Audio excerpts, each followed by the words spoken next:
The entire supervisory team developed our vision, which is we are the community leading the way in law enforcement.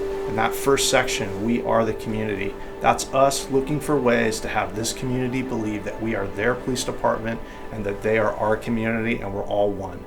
Not this, hey, we protect and serve you and we're over here and you're over there. The way we look at it is if there's something going on in this community, it doesn't have to be crime related. We have to be there. We don't have to be there to necessarily police it because there's a problem. We have to be there to build relationships so that we don't have a problem. And the second part, leading the way in law enforcement, that kind of sounds simple, but really that's not either. It's what can we do to actually set the pace for what agencies across America are doing.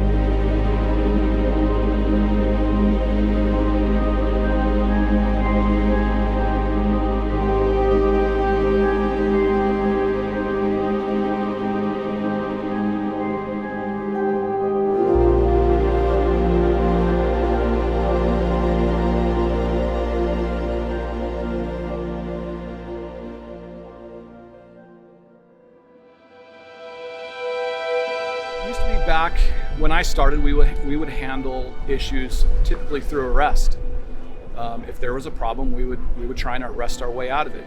Now, for example, with homelessness, we learned we can't arrest our way out of homelessness.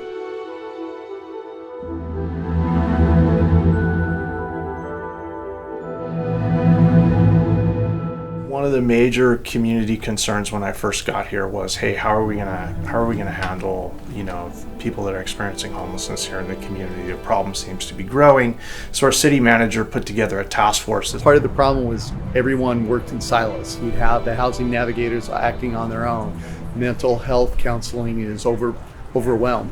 And we decided to put all of those together in one place. Part of this was changing literally the makeup of our police department.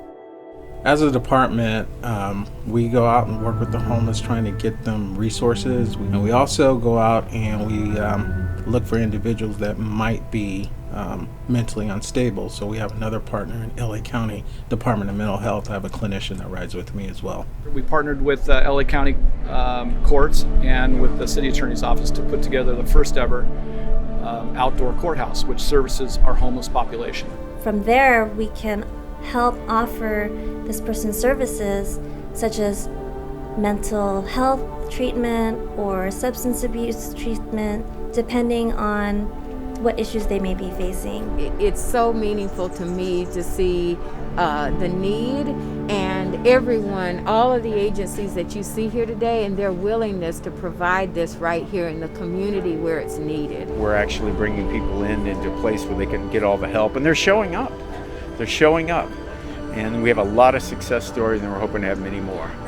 But one day, Mike, maybe after 3 months, had just said, "What do you want with us? What are you doing here? And what can you do for us?" And he was the first one to accept any type of service from Harbor Interfaith.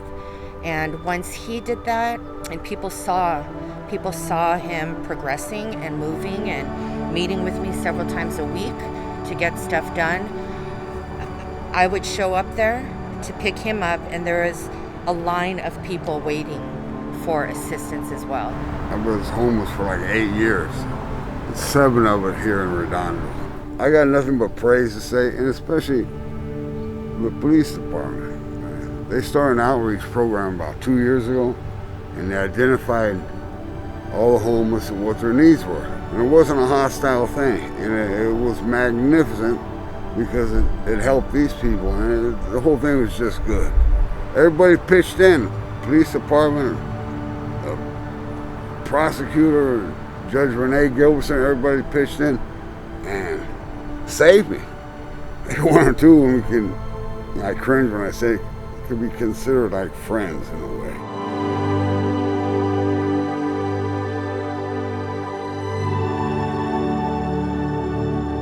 So our approach is 100% engagement, but it's also 100% enforcement. We just take that enforcement and we make it compassionate. When we charge these cases, we have our social workers show up to court, we have our prosecutors on board, We have the public defender on board, the judge on board, and instead of the judge remanding people into custody, they're remanding them into the services that they need to get them off the street.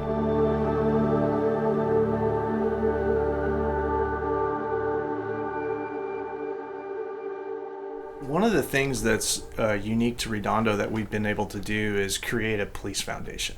And the beauty of having that is that we are able to essentially come up with an idea and write a grant to the police foundation to do something that fits into our vision.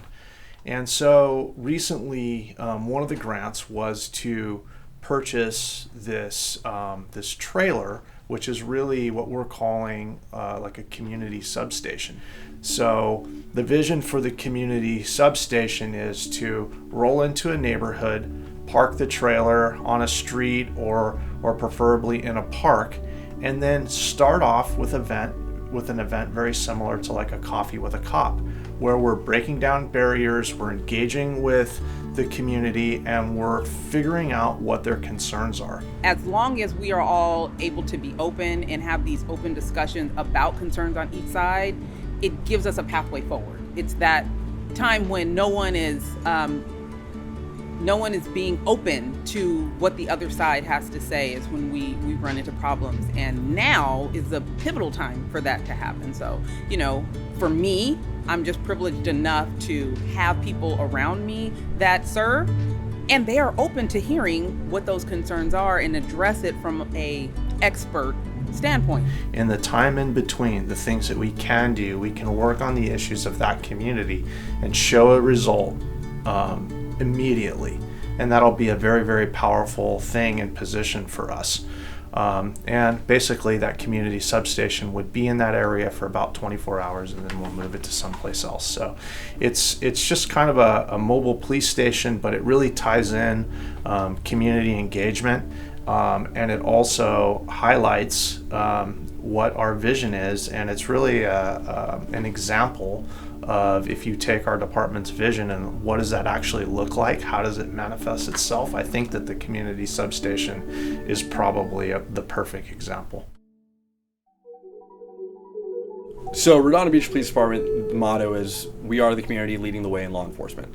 And our unmanned air support program is a testament to that fact. As one of the only agencies to ever do this in the United States and even the world, we're showing that we're constantly leading the way. When we first talked about bringing drones into this community, there was automatically this, visceral reaction to, oh my God, it's going to be Big Brother and they're going to be spying on us and stuff. And of course, that's not our approach. And we're able to replicate some of the capabilities of a helicopter. We're able to do this a lot faster than a helicopter would in most circumstances, because our drone operators are able to send drones directly to that 911 call prior to sometimes the call even being dispatched on the radio.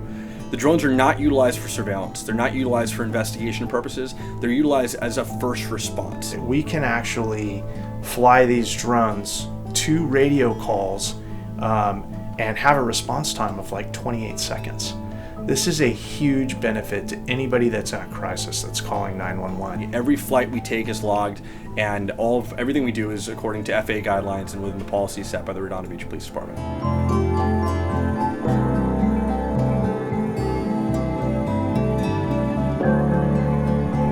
Based on our whole mission, we are the community, we try our best to get as involved with the community in every aspect. The fact that it's okay for myself to be a community officer, and the things that I do within the department, and how that's more so normalized within Redondo Beach Police Department rather than other agencies as well, I think that's huge. Our officers are passionate here. They're passionate for what they do. They're passionate for building trust.